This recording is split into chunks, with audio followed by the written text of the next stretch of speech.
안녕하세요. 직방TV 시청자 여러분. 인기 아파트 전격 분석 아파트 온투어의 이승훈 소장입니다. 반갑습니다. 오늘은 천당 아래 분당이라 불리우는 바로 그 도시 분당으로 가보도록 하겠습니다. 자, 분당은 1기 신도시의 대표적인 지역 중 하나인데요. 지금 분당에 투자 가치는 어떠할지 그리고 또 어떤 아파트들이 있는지 함께 떠나보도록 하겠습니다. 자, 시작합니다.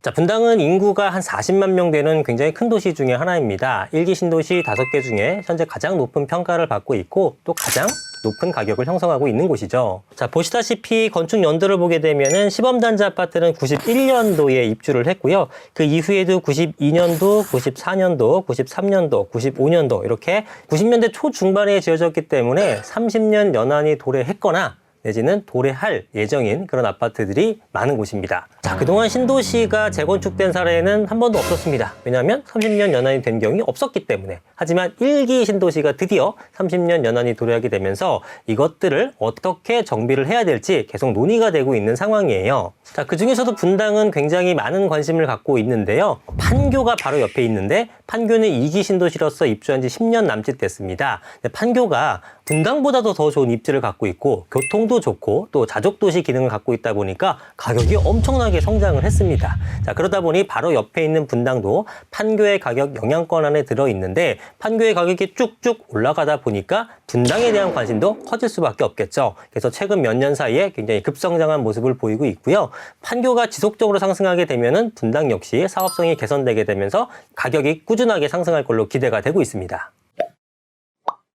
자, 그럼 이번에 분당의 입지 환경을 지도를 통해서 한번 살펴보겠습니다. 자, 이렇게 생긴 것이 바로 이제 분당의 모습입니다. 굉장히 길쭉하면서도 커다란 형태를 보이고 있는데 계획도시답게 주거지라든가 공원, 녹지 비율이라든가 상권시설이 구조적으로 형성이 잘 되어 있습니다. 빨간색으로 표시된 것이 상업지역인데 지하철역과 도로망을 따라서 길게 분포되어 있는 모습이고요. 그리고 이게 노란색으로 되어 있는 것이 주거지고요. 이 녹색으로 되어 있는 것이 공원의 모습들입니다. 그래서 근방에 산으로 둘러싸여 있고 커다란 공원도 있고 상업시설도 잘 구비가 되어 있기 때문에 거주의 만족도는 정말 높아요. 제가 분당에 계신 많은 지인들이 있는데 정말 한 분도 빼놓지 않고 분당 거주 만족도가 다 높다고 얘기하시는 거 보니까 정말 거주하기는 진짜 편리한 그런 지역 같습니다.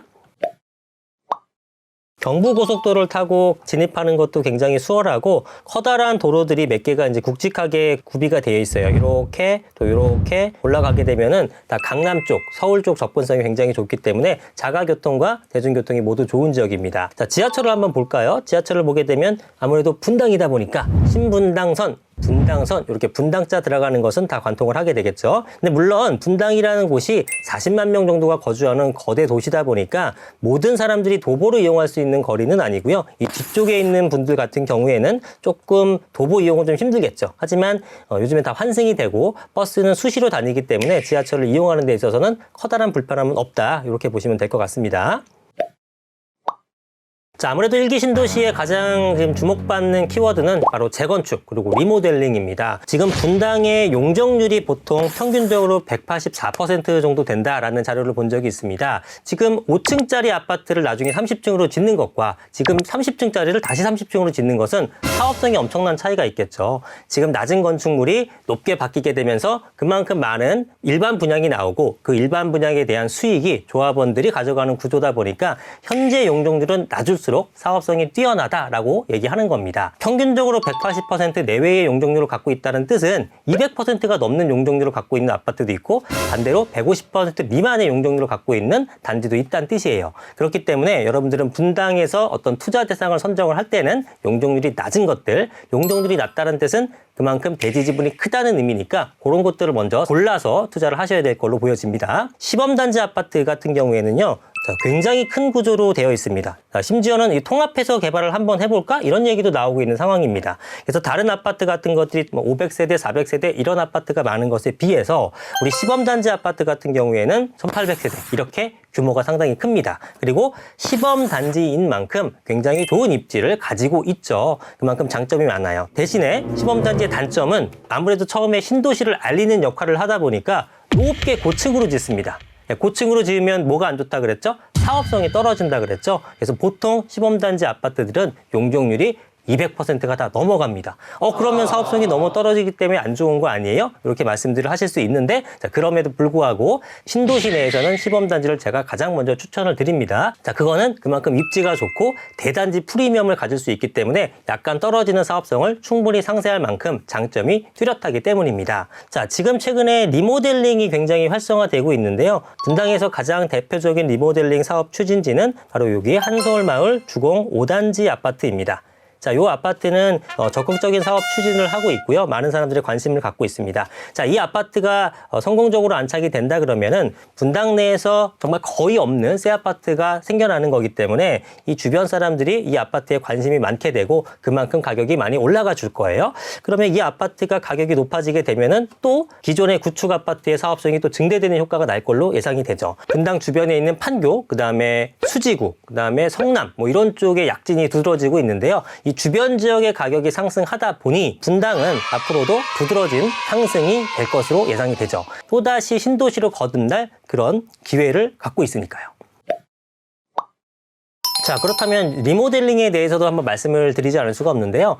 그동안 재건축이라든가 재개발들은 어찌됐건 여러 가지 성공적으로 사업을 완성한 것이 있습니다. 근데 리모델링이 완성된 사례는 아직 극히 드물어요.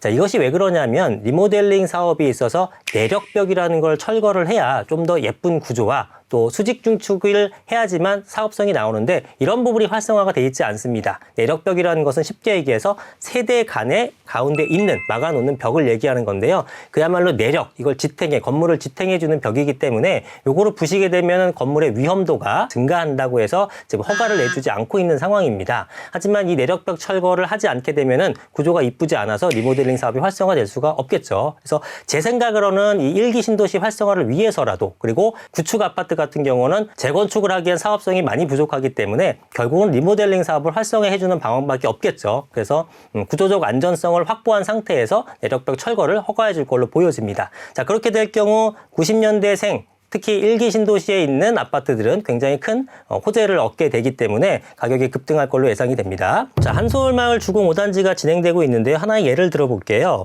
지금 이제 작은 아파트가 이제 약간 좀 커지게 됩니다. 전용 면적 84제곱미터 이하 같은 경우에는 전용 면적을 40%까지 늘릴 수가 있고요. 좀 큰 면적 같은 경우는 전용을 30% 늘릴 수가 있는데요.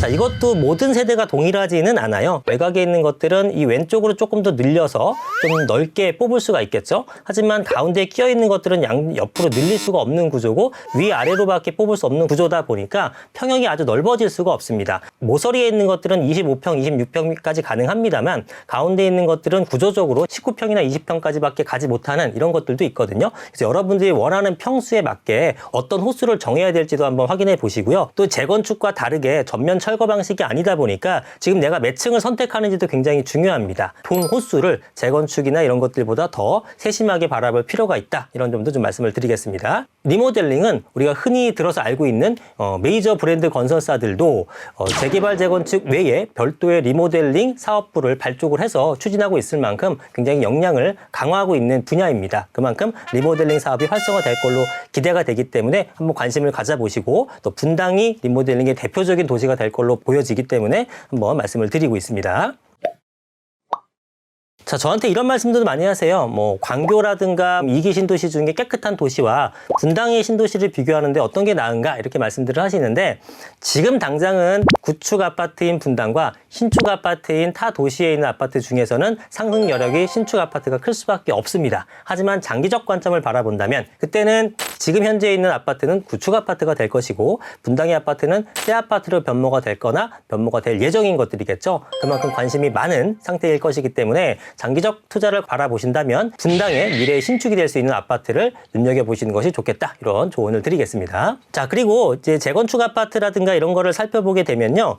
특징이 있습니다. 우리가 대지 지분이 큰 거를 이제 구입을 해야 되는 건데 40평대, 50평대는 30평대보다 전세가도 높겠죠. 그러다 보니까 내가 실거주하는 게 아니라 전세를 안고 매입한다고 하죠. 갭 투자로서 투자하시는 분들은 30평대와 50평대가 투자 금액이 동일한 경우도 있습니다. 이럴 때는 고민하지 말고 당연히 큰 평수를 가져가셔야겠죠. 똑같은 투자 금액에 더 많은 지분을 확보할 수 있다면 그건 고민할 대상이 아닌 겁니다. 오늘은 여러분들이 항상 많은 관심을 가져주셨던 분당에 대해서 알아봤습니다. 분당은 서울 접근성, 강남 접근성이 뛰어나고 1기 신도시계 대표적으로 알려져 있는 도시이면서 지금 대규모로 개발이 예정되어 있는 곳이기 때문에 앞으로도 큰 관심을 가지셨으면 좋겠습니다. 오늘 내용이 좋으셨다면 좋아요, 구독, 알림 설정까지 꼭 부탁드리겠습니다. 저는 다음에 더 좋은 모습으로 찾아뵙겠습니다. 감사합니다.